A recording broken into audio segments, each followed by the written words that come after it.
Dan kita sudah sepakat konsepnya itu tidak seperti Liga 1, Liga 2 sekarang, yaitu promosi degradasi, tapi dia akan seperti liga-liga yang di Amerika atau di Australia, ya dia tetap jumlahnya 8. Karena ini perlu kestabilan, bukan karena kita mau istilahnya protektif kepada uh, yang melakukan investasi gitu. Tapi memang kalau nanti ini juga tidak sustain, tidak continue, kan nanti jumlah klubnya kurang jadi 7, 5, itu nanti resiko-resiko yang juga bikin problem di liganya. Jadi insya Allah 2006-2027 kita sudah mulai juga membuat formatnya, Bu Vivin ya. Nanti kita akan ada meeting. Baru nanti setelah matang kita akan presentasikan ke Expo. Baru kita akan putuskan di Kongres secara resmi tahun depan. Tetapi Kongres kemarin sudah kita announce semuanya. Ya, jadi ini cuma bagian dari protokoler dan administrasi saja. Gitu. Jadi itu komitmennya. Tapi memang mesti bertahap membangunnya. Gitu.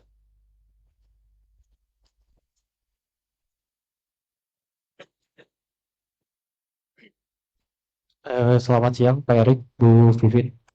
Em, Tadi ada dua naturalisasi yang tidak dipanggil ke Jepang. Saya berbincang dengan salah satunya, tidak dipanggil ke Jepang karena Kosmochi ingin naturalisasinya dilengkapi. Yang ingin saya tanyakan, prosesnya sudah sampai mana? Itu. Lalu yang kedua, selain Liga, kalau tidak salah di Desember nanti ada putaran nasional Piala Pertiwi. Nah, kalau boleh tahu tuh itu persiapannya sudah sejauh mana? Sekian. Kalau naturalisasi baru aja kemarin Pak Presiden, saya baca di media malah.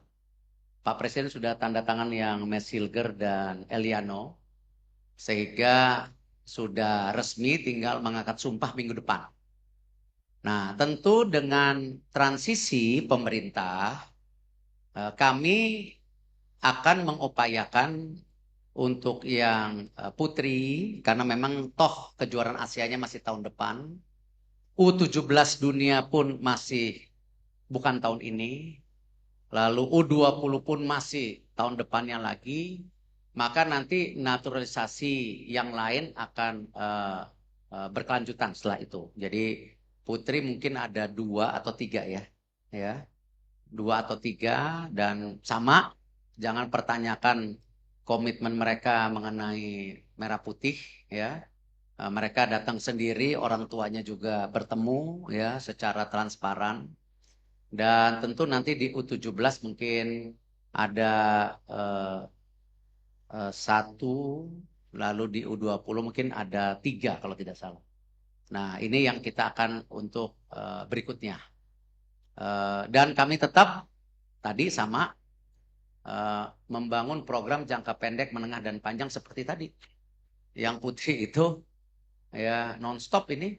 Mereka sampai tahun depan, ya walaupun targetnya 2030 berapa, 2027 ada kejuaraan Piala Dunia, siapa tahu kita kepleset bagus. Ya, kepleset bagus gitu.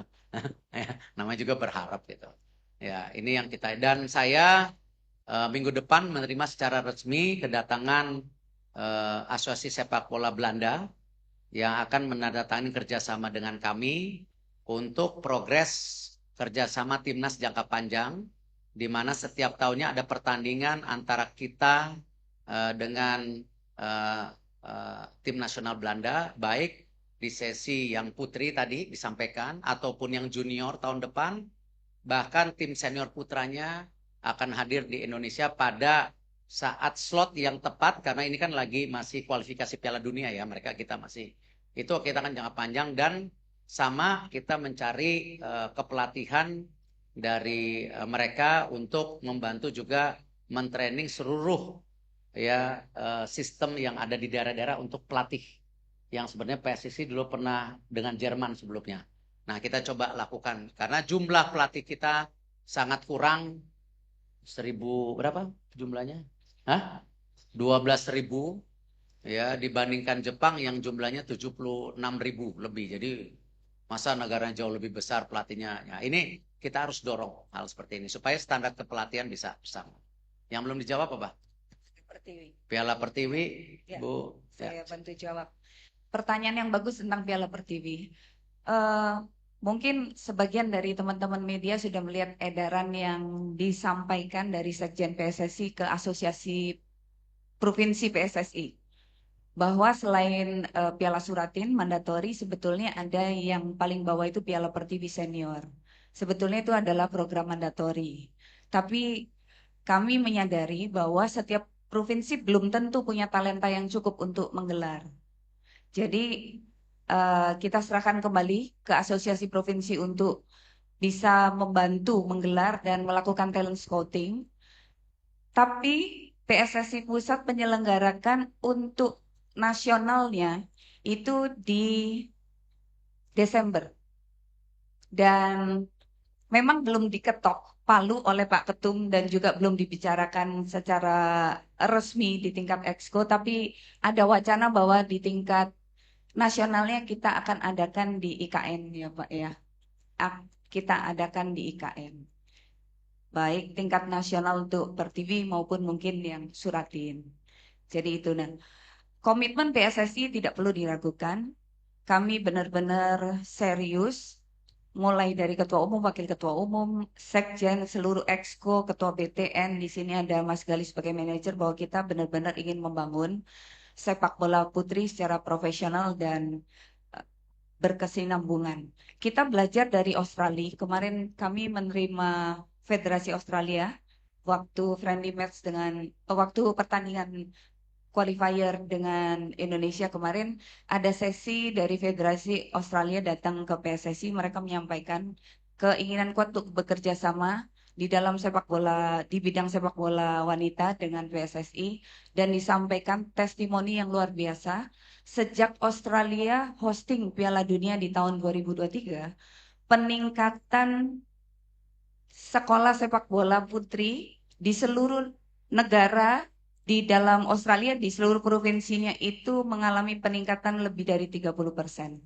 Dan itu salah satu benchmark yang kita ingin capai juga. Untuk itu, di setiap waktu kosong, Coach Mochi ada sela waktu di sela-sela training campnya, kita selalu mengadakan coaching klinik kepada daerah-daerah yang membutuhkan supaya perkembangan sepak bolanya juga berkembang merata. Bukan cuma di daerah Jawa saja, tapi di luar Jawa dan dari ujung ke ujung juga sama. Yang terakhir kita adakan pelatihan di Medan bareng dengan talent scouting pemain sepak bola putri di Medan, Sumatera Utara kemarin, dan alhamdulillah ada 2 pemain dari PON yang terjaring masuk di timnas dari Papua, Pak. Iya, dari Papua. Itu dari saya. Terima kasih. Ada doorstop. Pak Sekjen, nanti kan tanggal 11 ada insya Allah peresmian training center yang dibantu FIFA dan pemerintah untuk PSSI. Tadi teman-teman media pengen seminggu berkemah di sana. Jadi tanggal 11 peresmian, kan itu sore. Nah malam sampai seminggu kita cariin kemah. Ya supaya komitmen gitu. Ya. Nah, nanti mungkin tolong aja tim dikoordinasikan dengan Pak Sekjen, kita coba maksimalkan untuk supaya rekan-rekan media bisa bertamasya ke Nusantara. Dan insya Allah eventnya itu tanggal 11 sore. Presiden FIFA akan mendarat di ibu kota Nusantara mungkin kalau nggak 11 pagi atau 10 malam. Bapak Presiden sudah punya komitmen waktu yang sama. Jadi ya kita bisa saksikan training center awal tahap 1 di mana itu akan mulai dipakai untuk youth tim kita, U20, U17 untuk dipakai sebagai bagian dari training camp.